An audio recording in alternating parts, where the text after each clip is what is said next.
아멘. 하나님이 행하신 일이란 제목으로 말씀을 증거하도록 하겠습니다. 항상 우리가 신앙생활 하면서 또 인생을 살면서 항상 질문을 하죠. 근데 그 질문이 때로는 좀 어리석은 이제 질문을 하는 경우가 있습니다. 아빠가 좋아, 엄마가 좋아? 답이 있나요? 물론 그렇게 질문하면 엄마가 좋다라고 대부분 그렇게 이야기를 하죠. 자, 그렇다면 우리 교회 안에서도 이런 질문하는 경우가 있어요. 밥 짓는 것이 중요합니까? 주보 만드는 것이 중요합니까? 뭐가 중요하죠? 밥 짓는 것이 중요합니까? 주보는 없어도 되죠? 그래, 또 이런 질문도 있어요. 남전도회가 중요합니까? 여전도회가 중요합니까? 네? 둘 다 중요해요? 그러면 질문을 안 했겠죠. 네. 우리 소망회 회장이신 권삼자 권사님은 소망회가 중요합니까? 희망회가 중요합니까? 둘 다 중요합니까? 아마 마음속 깊이 대답은 제가 잘 알고 있습니다. 예, 그러나 대답하기가 좀 곤란하죠. 교육부가 중요합니까? 장년부가 중요합니까? 다 중요해요. 이런 질문들이 결국 엄마가 중요합니까? 아빠가 중요합니까? 이런 질문이랑 뭐 똑같다고 보면 됩니다. 제가 너무 궁금해서 이 질문에 대해서 엄마가 중요하냐, 아빠가 중요하냐, 엄마가 좋아, 아빠가 좋아, 이 질문에 대해서 AI는 어떻게 생각하는지 물어봤어요. 근데 AI가 어떻게 대답했는지 아십니까? 엄마가 좋아, 아빠가 좋아. AI가 어떻게 대답했을까요? 네? 질문 뭐요?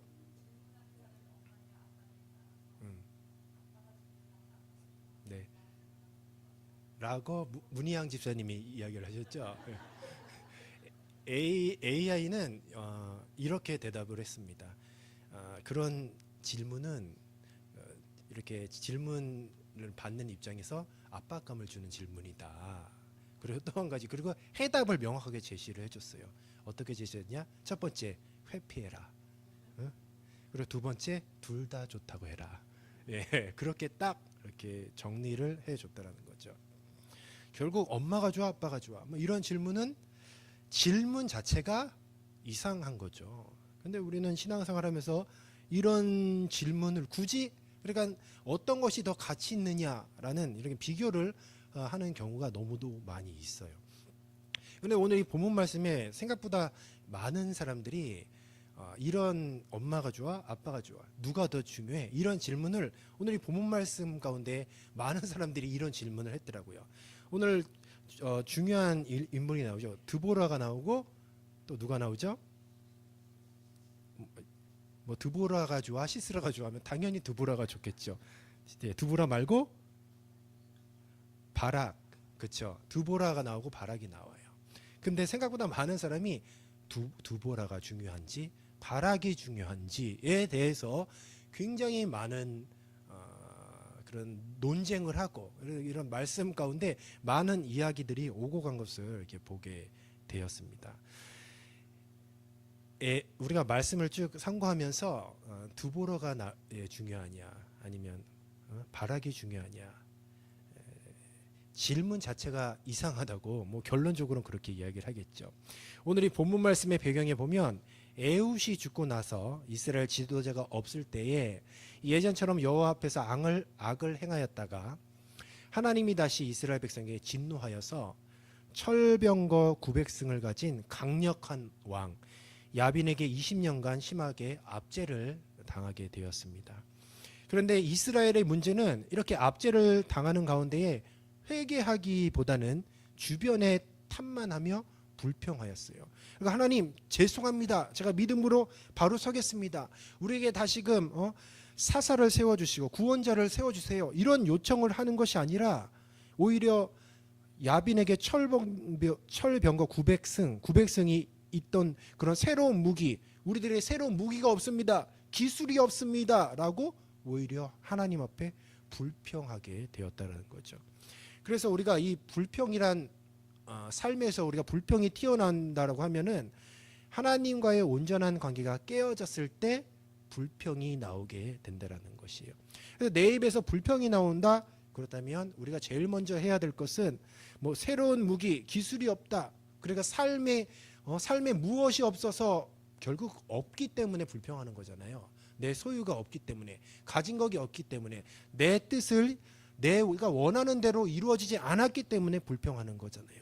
똑같은 거예요. 새로운 무기가 없어서, 기술이 없어서 우리는 이렇게 비참하게 이방 민족에게 지배를 당하고 있지 않습니까? 결국 내 입에서 나오는 불평은, 근데 결국은 그 근본적인 문제는 무엇이냐? 하나님과의 관계지 외부적인 요인은 아니라는 것이죠. 근데 이스라엘 백성들은 회개하는 것이 아니고 오히려 하나님과의 관계를 더 새롭게 하려고 하는 것이 아니라 불평했다라는 거예요. 그래서 이 부르짖었지만 그 안에는 온전한 회개를 의미하는 것보다는 불평이 섞여 있는 부르짖음이었습니다. 그럼에도 불구하고 하나님께서는 오늘 이 본문에 나오는 이 드보라와 바락을 통하여서 야빈 또 시스라의 압제에서 이렇게 구원하는 그런 말씀을 사사기 4장과 5장에서 보게 되어지는 것이에요. 오늘 이 말씀은 드보라와 바락의 역할을 비교하여서 바로 이들을 통해서 하나님의 뜻이 무엇인지, 하나님이 어떻게 이들을 사용하셔서 하나님의 뜻을 이루시는지를 말씀을 통하여 상고하여 보겠습니다. 첫 번째 우리가 드보라에 대해서 한번 살펴보도록 할게요. 첫 번째 인물로 드보라를 소개할 때에 이 드보라를 먼저 여선지자라고 그렇게 소개를 합니다. 우리가 한번 4절을 같이 한번 읽어보도록 할게요. 4절입니다. 시작. 그때에 라피소레안의 여선지자 드보라가 이스라엘의 사사가 되었는데. 아멘. 자, 여기서 소개할 때에 먼저 드보라를 여선지자, 그리고 후반부에 보니까 이스라엘의 사사가 되었는데 라고 그렇게 개역개정 성경에 소개를 하고 있죠. 근데 우리가 말씀을 한번 참고해 보면 우리가 히브리서 11장 32절 말씀을 한번 같이 한번 읽어보도록 하겠습니다. 히브리서 11장 32절입니다. 같이 읽어볼게요. 시작. 내가 무슨 말을 더하리요? 기드온, 바락, 삼손, 입다, 다윗 및 사무엘과 선지자들의 일을 말하려면 내게 시간이 부족하리로다. 아멘. 자, 믿음의 선진들을 이야기할 때에 여기서 앞에 네 인물을 한번 볼게요. 기드온, 바락, 삼손, 입다. 자, 네 사람의 공통점이 무엇이죠? 사사였어요. 자, 오늘 말씀에 보면 누가 사사로 얘기되어 있네요. 드보라가 이스라엘의 사사로 되었는데 라고 하면, 그렇다고 한다면 히브리서 11장 32절에 바락의 자리에는 누가 있어야 되냐? 드보라가 있어야 되겠죠. 그런데 성경에 보니까 누가 있었습니까? 바락이 있었던 거죠. 그럼 바락도 사사라는 거죠. 기드온, 바락, 삼손, 입다. 이렇게 쭉 사사를 4명을 연속으로 이렇게 나열했는데 거기에 두 번째에 기드온 다음에 바락이 있었다라는 거죠. 그리고 사무엘상 12장 11절에 보면 같이 읽어볼게요. 여호와께서 여룻발과 베단과 입다와 나 사무엘을 보내사 너희를 너희 사방 원수의 손에서 건져내사 너에게 안전하게 살게 하셨거늘. 아멘. 후반부에 보면 누구누구를 보내사 너희를 너희 사방의 원수의 손에서 건져내사 너희를 안전하게 살게 하셨거늘. 어떻게 보면 사사의 역할이죠. 이게 여기서 보면 여룻발 다음에 나오는 이 베단이 누구냐? 바락이래요. 바락. 베단은 바락을 이야기하는 것이에요. 드보라는 오늘 이 사사기 성경에 보면 드보라는 이 사사기 5장, 4장, 5장을 제외하고는 드보라의 이름은 언급되지 않아요. 오히려 바락의 이름은 굉장히 많은 곳에 여러 차례 언급되고 있습니다. 4장에 소개되는 드보라의 역할을 보면 보통 우리가 사사라고 한다면 어떤 이 사역을 생각하죠? 이방의 압제에서 나가서 싸우는, 그렇잖아요. 싸우는 그런 모습을 생각하게 되는데 드보라의 역할을 볼게요. 드보라는 바락을 불러내어서 여호와의 명령을 전했어요. 그리고 시스라를 내 손에 붙이겠다라고 그렇게 밝힌 뒤에 그리고 바락과 동행하여 전투에 같이 동행을 하지만 다른 사사들처럼 군사들을 이끌고 전투에는 직접적으로 참여는 하진 않아요. 동행은 하지만. 그래서 이런 이유로 여러 가지 성경의 이제 번역본이 있잖아요. 특별히 영어 번역본 JPS랑 NIV 버전에 보면 4장 우리가 4절에 이스라엘의 사사가 되었다. 여기가 사사가 되었는데라는 이 부분을 lead라는 동사를 썼어요. 그러니까 인도하다라는 동사를 썼어요. 그러니까 이 몇몇 영어 번역본으로 이제 해석을 한다면 이렇게 번역을 할 수 있어요.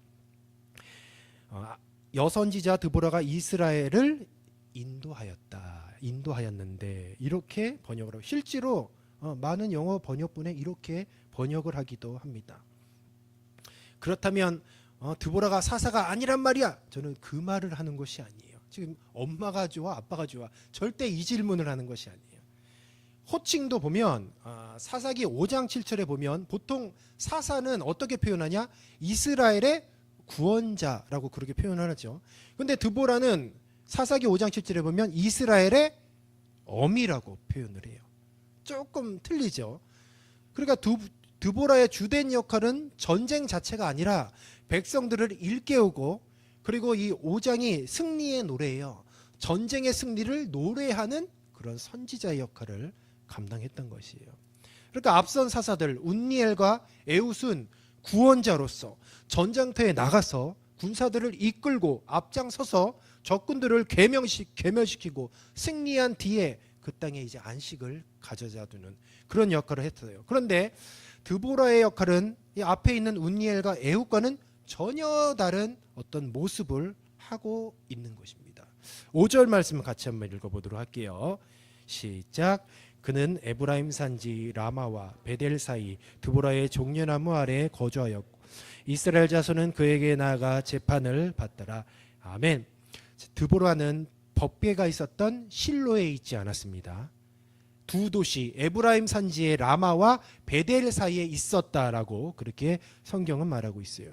여기서 에브라임 산지는 사사기 전체 구도에서 굉장히 중요해요. 왜냐하면 앞선 사사 운니엘과 에웃은 바로 남쪽 유다와 베냐민 지역을 배경으로 하고 있다고 한다면 오늘 이 본문 말씀으로부터 에브라임 산지와 라마와 베델 사이는 바로 이스라엘의 북쪽 지역을 나타내는 거죠. 그러니까 북쪽 지역에서 활동한 사사를 지금 소개하고 있는 것이에요. 베냐민 지역과 에브라임 접경 지역으로 에브라임 산지가 시작되는 그 지점에서 지금 이제 사역을 감당하게 되었던 것이에요.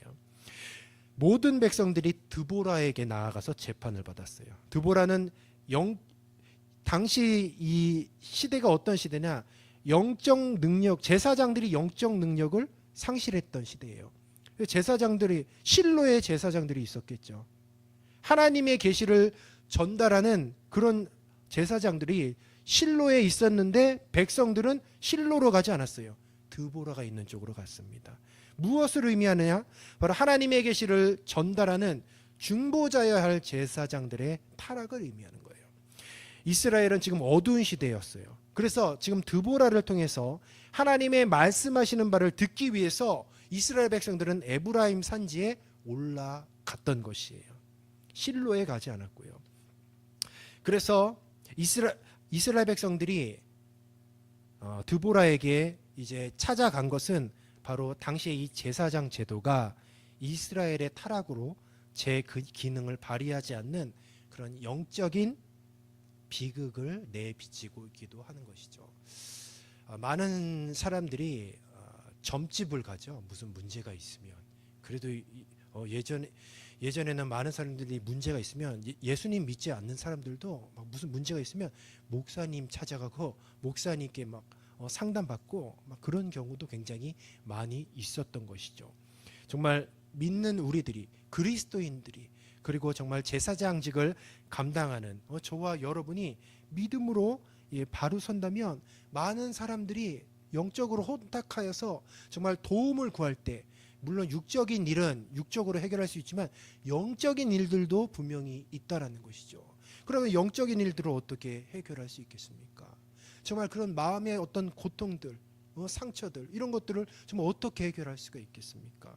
이런 것들을 볼 때에 우리 교회 안에서 믿음의 정말 저와 여러분과 같은 사람들이 제 기능을 발휘해야 된다는 것이요.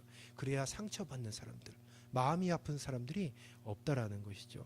요즘 보면은 대부분의 요즘 가장 병원에서 잘 되는 병원이 예전에는 성형외과였는데 지금 어느 병원인지 아십니까? 정신병원이 정신병원. 사람들이 너무 마음이 아파요. 정신이 너무 피폐해져 있습니다. 그런데 이런 것들이 누구의 책임이냐? 저와 여러분의 책임일 수 있다라는 것이죠. 어떻게 보면 영적인 문제를 해결하지 못하기 때문에 그래서 그런 영적인 문제에 대한 결과물들이 여기저기에서 일어나는 거예요. 그래서 사람들이 영적으로 아프고 마음으로 아프고 정신적으로 너무너무 고통을 당하고 있는 거죠. 드보라의 역할은 야빈왕의 어떤 심한 학대와 그런 지도자들마저 없는 그런 어려움을 겪던 이스라엘을 위해서 그런 보낸 구원자라기보다는 어떤 이스라엘 백성의 간청에 대한 응답에 하나님의 메시지를 전달하는 그런 여선지자의 역할을 감당했다라는 것이죠. 사사기는 계속해서 지금 읽어보면 영적으로 계속해서 어두워지고 있는 상황을 보여주고 있습니다. 이것이 소위 가나안화가 되어지고 있어요. 세속화되어지고 있는 것이에요. 에훗, 운니엘 뭐 이런 사사들을 볼 때 조금씩 운니엘을 보십시오. 하나님의 그 성령이 임하여서 아무런 문제 없이 정말 하나님의 뜻을 잘 이루었습니다. 그런데 조금씩 상태가 나빠지고 있어요. 사사들이 상태가 나빠지는 것을 보게 됩니다. 에훗은 온니엘처럼 하나님의 부르심에 따라서 곧장 군사를 소집하고 전투에 나가지 않았어요. 오히려 암살이라는 방법을 사용했습니다. 영적인 시대가 더욱 어두워지면서 본문을 볼 때에 구원자로 세워진 바락까지도 하나님이 보실 때 정말 내키지 않는 그런 믿업지 못한 그런 무기로 묘사되고 있다라는 것이죠. 바락을 볼 때에 바락의 이름의 뜻은 번개라는 뜻을 가지고 있어요. 여호와 하나님께서 바락을 무기 삼아서 적군을 흩으시려는 계획을 가지고 계십니다. 드보라는 바락에게 하나님의 명령을 전했어요. 6절 후반절에 보면 이스라엘의 하나님 여호와께서 이같이 명령하지 아니하셨느냐? 너는 납달리 자손과 스불론 자손 10,000명을 거느리고 다볼산으로 가라라고 그렇게 예언의 말씀을 하셨습니다. 그런데 이 9절 뒤에 바락의 응답이 굉장히 뜻밖입니다. 운니엘과 달리 하나님의 지도자로 부름을 받았는 그런 바락이지만 어떤 모습을 했냐? 머뭇거리는 응답을 했다는 거죠. 여호와께서 승리를 보장했음에도 불구하고 승리를 보장한 말씀이에요. 그런데 바락은 드보라에게 다음과 같이 이야기를 합니다. 우리가 4장 8절을 같이 한번 읽어보도록 할게요. 시작. 바락이 그에게 이르되 만일 당신이 나와 함께 가면 내가 가려니와 만일 당신이 나와 함께 가지 아니하면 나도 가지 아니하겠노라 하니 아멘. 우리가 처음에 전반절 읽으면 만일 당신이 나와 함께 가면 내가 가려니와, 그런데 후반절이 중요해요. 후반절이 만일 당신이 나와 함께 가지 아니하면 나도 안 가겠다는 거죠. 이건 절대로 믿음의 고백은 아니에요. 순종 속에도 불순종이 포함되어 있습니다. 그럼에도 불구하고 9절에 보면 내가 반드시 너와 함께 가리라 라는 드보라의 약속과 함께 또 9절 후반절에 보면 이 전쟁으로 영광을 얻지 못하고 그 영광은 한 여인에게 주어질 것이다 라고 그렇게 이야기를 해요. 그런데 이 9절 후반절에 보면 이 말씀이 예언의 말씀인데 자세히 보면 이 바락의 머뭇거림에 대한 징계의 말씀으로 보이는데 이것은 징계의 말씀이기보다는 여호와 하나님께서 바락에게 보여줄 표징이에요. 머뭇거리는 바락에게 보여줄 표징이라는 거죠. 하나님께서 일하시는 표징을 보여주시겠다는 거죠. 바락은 약속한 대로 전쟁에서 승리하겠지만 이 전쟁의 영광이 한 여인에게 주어진다라는 표징을 보고 나서야 바로 그제서야 자신이 구원자라는 정체성을 깨닫게 된다는 거죠. 여호와의 표징을 보았던 세대가 아니었어요. 바락은 구름기둥, 불기둥을 보았던 세대가 아닌 거죠. 그러니까 보지 못했고 체험이 없었던 세대였던 거죠. 체험이 없기 때문에, 그리고 계속해서 세속화된 가나하나 되었기 때문에 하나님의 약속의 말씀이 눈에 그려지지 않습니다. 하나님의 선지자가 전한 약속, 소명과 승리의 약속을 눈으로 보지 않고는 자신이 구원자임을 믿지 못합니다. 정체성이 구원자, 사사라는 정체성이 없다라는 거죠. 그런데 중요한 것은 바락은 지도자였어요. 지도자. 일반 백성이 아니라 지도자가 하나님께서 쓰시려는 지도자마저도 이런 생각을 가지고 있었던 거죠. 이런 가난화 되어져 가면서, 그러니까 직접 눈으로 보지 않고는 귀로 들리는 말씀을 믿으려 하지 않아요. 신뢰하려고 하지 않는다는 것이죠. 이것이 무엇입니까? 세속화예요. 세속화. 하나님의 말씀이 선포되어지고 나에게 하나님의 말씀이 들려진다면 눈에 보이지 않아도 믿어야 될 줄로 믿습니다. 그것이 그리스도인인 거죠. 근데 바락은 그러지 못했어요. 하나님의 귀로 들렸던 그 말씀을 눈으로 보이지 않고 믿지 못했기 때문에 하나님께서 표징을 보여주시겠다는 거예요. 표징을. 드보라와 바락의 모습은 지도자로서 매우 대조적이에요. 드보라는 자신의 임무에 적절한 사역을 잘 감당했어요. 백성들이 고통 중에 하나님께 부르짖자 그들을 불쌍히 여기고 격려하고 위로하였습니다. 하나님의 때를 기다리도록 비전을 주었어요. 때가 되었을 때에 바락에게 여호와의 소명을 선포하였고 군사를 소집하여 전투에 임하도록 도와주었습니다. 또한 바락보다 앞서 나가지 않고 군대를 지휘하지 않았습니다. 드보라는 이스라엘의 어미가 되어서 백성들을 일깨우고 바락과 지도자들이 전쟁에서 승리할 수 있도록, 그리고 그 일을 노래하는 일이 자신의 몫이라고 그렇게 이야기하면서 자신의 몫을 묵묵히 감당했어요. 지금은 이 시대는 전부 다 1등이 되려고 하는 시대예요. 교회 안에서도 마찬가지입니다. 세상에서는 1등이 되려고 하고 교회 안에서는 인정받으려고 하고 나를 나타내려고 하고 나 자신을 알아주었으면 하고 어떤 내가 했던 봉사, 내가 했던 노력과 수고를 담임 목사님이 알아주고 칭찬해 줬으면 하는 그런 마음이 우리들에게 다 있다라는 것이죠. 여러분에게만 있는 것이 아니라 저에게도 있습니다. 저에게도 있어요. 그래서 이제 청소 이렇게 하다가 담임 목사님 이제 발자국 소리가 들리면 더 열심히 해요. 그리고 오면 괜히 땀도 닦고 그래요. 왜 그렇게 왜 우리 성도님은 아닌 것처럼 그렇게 말씀하십니까? 우리에겐 다 이렇게 인정받으려고 그런 모습이 있어요. 그러나 드보라의 모습을 보십시오. 한 사람의 영웅을 위해서, 영웅도 아니었죠. 얼마나 연약한 바락이었습니까? 그런데 묵묵히 그 뒤에서 이름도 없이 절대로 나서지 않아요. 백성들이 드보라를 얼마나 사랑하고 얼마나 신뢰했으면 그녀에게 재판을 받으러, 여러 가지 문제에 대해서 조언을 얻으러 갔겠습니까?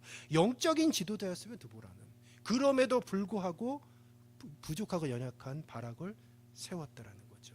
묵묵히 이름도 없이 빛도 없이 그냥 위대한 이인자로서 드보라와 같은 그런 인물 우리 교회에도 많아야 할 줄로 믿습니다.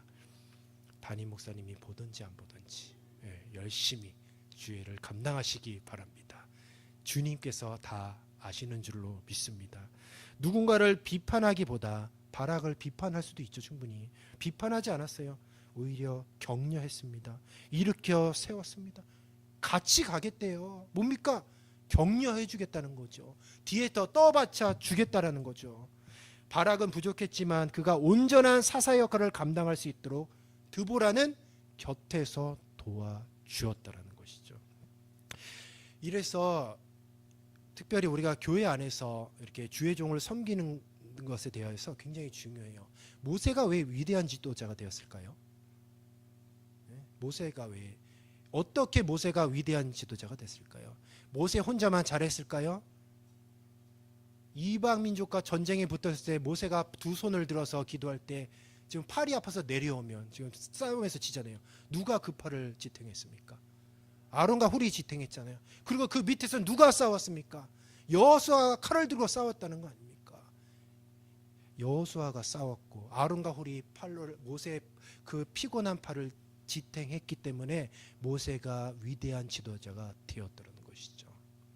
그래서 우리 담임 목사님이 위대한 목사님이 되는 것은 여러분들의 책임이에요. 여러분의 책임이라는 거죠. 여러분이 생각하는 그 날마다 유튜브에서 설교 듣는 그런 위대한 목사님들 계시지 않습니까? 어떤 목사님 설교 주로 들으십니까? 네? 누구요? 그것이 바로 아까 얘기했던 자신을 나타내려고 하는, 예, 그렇죠. 세상에 많은 목사님들이 있어요. 근데 유독 이름이 날리는 목사님, 유독 부흥이 되는 그런 목사님 있잖아요.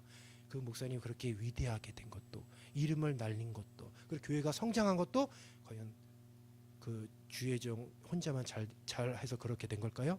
아니죠. 그 틀림없이 여호수아와 같이, 아론과 훌과 같이, 드보라와 같이 주변에서 묵묵히 뒤에서 기도해주고 서포트해주고 힘이 되어주고 같은 편이 되어줘서 한마음 한뜻으로 주의 종에게 잘 순종하고, 그리고 교회를 뜨겁게 사랑하고, 그리고 열심을 다해 헌신했던 성도들 때문에 가능한 줄로 믿습니다. 그래서 교회의 부흥은 다 여러분들, 우리 성도님들의 책임이 크다라는 거예요. 절대로 목사님 탓하지 마세요. 모세가 위대한 지도자가 될 수 있던 것도 주변에서 많이 격려와 도와주는 것이 있었기 때문이라는 것이죠. 이런 것들을 볼 때에 드보라는 굉장히 멋진 사역을 감당했던 것이죠. 제가 이렇게 말씀을 묵상하면서 드보라와 바락과의 이런 관계를 보면서 어떤 것이 생각났냐면 예수님과 나의 모습이 이렇게 그려지더라고요. 항상 하나님께서 승리의 말씀을 주십니다. 천국의 말씀을 주셨잖아요. 이미 천국을 소유할 수 있는 말씀을 주시고 날마다 새로운 말씀을 주셨는데 우리는 그 말씀을 믿지 못해요. 그리고 머뭇거릴 때가 있습니다. 내가 반드시 너와 함께 가리라는 그런 약속을 주시고 날마다 이끌어 주심에도 불구하고 여전히 머뭇거리는 그런 연약한 모습이, 저의 모습이 그 바락의 모습과 이렇게 투영이 된다는 것이죠. 바락은 사사의 자격이 없었어요. 그러나 사사로 성장할 수 있도록 드보라가 이끌어 주었습니다. 나도 목사로서 과연 자격이 있는가라고 얘기하면 각자 이렇게 판단을 해본다면 저도 자격이 없다라고 이렇게 스스로 얘기할 때가 너무 많아요. 그렇게 느낄 때가 너무 많습니다. 그러나 끝내는 주님이 쓰시기에 합당한 그릇으로 만들어 주실 것이라는 그런 확신은 있다라는 거예요. 왜냐하면 바락도 머뭇머뭇했거든요. 사사로서 그렇게 합당한 모습은 아니었거든요. 그럼에도 불구하고 하나님께서 결국은 그를 드보라를 통해서 세워가게 되었다는 거죠. 그 약속을 믿고 오늘 이 자리에 저와 여러분이 온 줄로 믿습니다. 우리가 신앙생활하면서 자기 자신에게 실망할 때가 너무 많이 있습니다. 특별히 우리가 직분을 받잖아요. 그러면은 우리가 직분을 받으면 과연 내가 이 직분에 합당한 삶을 살았나? 자꾸 내 스스로 돌아보게 되잖아요. 내가 목사로서 합당한 삶을 살았나? 합당한 말을 했나? 합당한 생각을 했는가? 아닌데. 그러면 굉장히 풀이 죽고, 그리고 사역을 하는 데 있어서 굉장히 위축이 돼요. 과연 내가 장로님으로서, 권사님으로서, 아니면 집사님으로서, 교회의 중직으로서 내가 합당한 삶을 살았나? 라고 한다면 그렇지 않은데 맨날 쓰러지고 넘어지고 실패하는 모습을 보게 될 수도 있다라는 것입니다. 그러나 중요한 것은 바락도 자기 자신을 보면 답이 없죠. 이건 일반 사람을 얘기하는 것이요. 지금 사사임에도 불구하고 지금 이런 모습을 하고 있어요. 종교 지도자가 돼야 됨에도 불구하고 이런 모습이다. 그러면 자격이 없는 거죠. 그럼에도 불구하고 하나님께서는 드보라를 통해서 계속해서 약속의 말씀을 주시고 이끌어 주신다라는 거죠. 바로 이 바락을 사용하시는 하나님은 저와 여러분을 동일하게 쓰시는 줄로 믿습니다. 나 자신에 대한 실망 하나님 다 알고 계셔요. 내가 넘어지고 연약하고 그리고 나의 약점을 주님께서는 이미 다 알고 계시는 거예요. 그래서 주님은 다 바락이 연약한 것을 알기 때문에 표징을 보여주시겠다는 거예요. 눈으로 하나님의 귀로 듣는 그 말씀이 눈으로 보여지지 않기 때문에 믿지 못했다고 하니까 한 여인이 영광을 차지하겠다는 그런 표징을 보여주시겠다는 거죠. 바락은 하나님의 구체적인 전략과 승리까지 약속받은 준비된 자였습니다. 자기 자신이 어떻게 생각하든 상관없어요. 하나님으로 하여금 약속을 받은 준비된 자였어요. 그런데 오염된 시야를 가지고 있었어요. 가난화가 되었습니다. 그래서 드보라를 통해 주신 하나님의 승리의 말씀을 온전히 신뢰하지 못하고 주저하고 머뭇거렸습니다. 사람들이 눈이 없어서 보지 못하는 것이 아니에요. 바로 렌즈의 초점이 흐리기 때문에 보지 못하는 것이에요. 이 렌즈의 초점이 무엇이냐? 믿음의 렌즈의 초점인 것이죠. 믿음이 무엇입니까? 한번 따라해 볼게요. 믿음은 보는 것이다. 그렇죠. 믿음은 보는 것입니다. 암담한 현실 속에서 하나님이 일하시는 것을 볼 수 있는 것이 그것이 바로 믿음인 거예요. 하나님의 말씀이 나의 삶 가운데서 지금 실현이 되고 있는 것을 귀로는 들었는데 그것을 직접 눈으로 보는 것, 바로 그것이 믿음이라는 것이죠. 내 자신을 바라볼 때에 우리는 믿음의 눈으로 바라봐야 할 줄로 믿습니다. 육적인 눈으로 바라보면 바락과 같은 연약한 인간이 연약한 인간, 맨날 쓰러지고 넘어지고 자빠지는 실패하는 인간일 수밖에 없어요. 그런데 우리는 환경뿐만 아니라 내 자신을 바라볼 때도 믿음의 눈으로 바라봐야 돼요. 마귀 사탄은 육적인 눈으로 나 자신을 바라보게 해서 너는 안 돼, 너는 또 넘어졌잖아, 너 머뭇머뭇했잖아, 하나님의 말씀을 믿지 못했잖아 라고 그렇게 계속해서 우리를 참소하잖아요. 그러나 우리 주님께서는 믿음의 눈을 바라볼 수 있도록 지금 바락을, 드보라를 통해서 이끌고 계신다라는 거죠. 그래서 오늘 이 사사기 저자는 이 전쟁이 바락 앞에서 일어났다라고 이야기해요. 15절인데 우리 같이 한번 읽어보도록 하겠습니다. 15절이 조금 중요합니다. 같이 읽어볼게요. 시작. 여호와께서 바락 앞에서 시스라와 그의 모든 병거와 그의 온 군대를 칼날로 혼란에 빠지게 하심에 시스라가 병거에서 내려 걸어서 도망한지라. 아멘. 자, 15절에 보십시오. 여기서 가장 중요한 말이 뭐냐? 바락 앞에서 일어났다는 거예요. 의도적으로 굳이 바락 앞에서 일어났어요. 바락에게 싸움을 시킨 것이 아니라 바락 앞에서 시스라와 그의 모든 병거와 그의 온 군대를 칼날로 혼란에 빠지게 하나님께서 일하시는 모습을 지금 바락에게 의도적으로 보여주셨습니다. 의도적으로 바락의 역할을 약화시키고 또 혼란에 빠뜨리게 해서 폐지하게 한 그런 여호와 하나님을 강조하고 있다라는 거죠. 그러니까 믿음의 렌즈의 초점에 이렇게 봤을 때에 지금 전쟁 속에서 진두지휘하고 있는 여호와 하나님을 보라는 거예요. 바락으로 하여. 그동안은 보지 못했고 발견하지 못했고 그냥 자기 자신을 바라봤다면 이제는 전쟁을 통하여서 온 군대를 혼란시키고 칼날로 혼란에 빠뜨리게 하는 여호와 하나님을 보라는 것이죠. 그것을 보면서 지금 바락을 촉구하고 있다라는 것이죠. 믿음의 렌즈의 초점에 맞지 않아서 전쟁 속에서 진두지휘하는 그런 여호와를 바락은 지금 보지 못해요. 기송강에서 지금 꼼짝달싹 못하는 군사들만 아직도 보고 있습니다. 그래서 도망치는 군사들을 뒤쫓다가 상급을 놓쳐버렸어요. 시스라를 놓쳤던 거죠. 그래서 여호와의 명령에 따라서 군사를 이끌고 내려갔지만 시스라와 철병거와 군사들을 쫓는 바람에 시스라를 놓치고 말았습니다. 그래서 야엘의 장막에서 결국은 결론적으로 이야기하면 야엘의 장막에서 죽어 넘어진 시스라의 모습을 보게 된다라는 것이죠. 우리가 22절 한번 같이 한번 읽어보도록 하겠습니다. 22절입니다. 시작. 바락이 시스라를 추격할 때에 야엘이 나가서 그를 맞아 그에게 이르되 오라 내가 찾는 그 사람을 내게 보이리라 하매 바락이 그에게 들어가 보니 시스라가 엎드려 죽었고 말띠기 그의 관자놀이에 박혔더라. 아멘. 하나님께서는 계속해서 바락을 어떻게 하십니까? 보이셔요. 22절에 보면 바락이 시스라를 추격할 때 야엘이 나가서 그를 맞아 그에게 이르되 오라 내가 찾는 그 사람을 내가 내게 보이리라 하매 하나님이 그에게 들어가 보니 바락이 그에게 들어가 보니 시스라가 엎드려 죽었고 말띠기 그의 관자놀이에 박혔더라.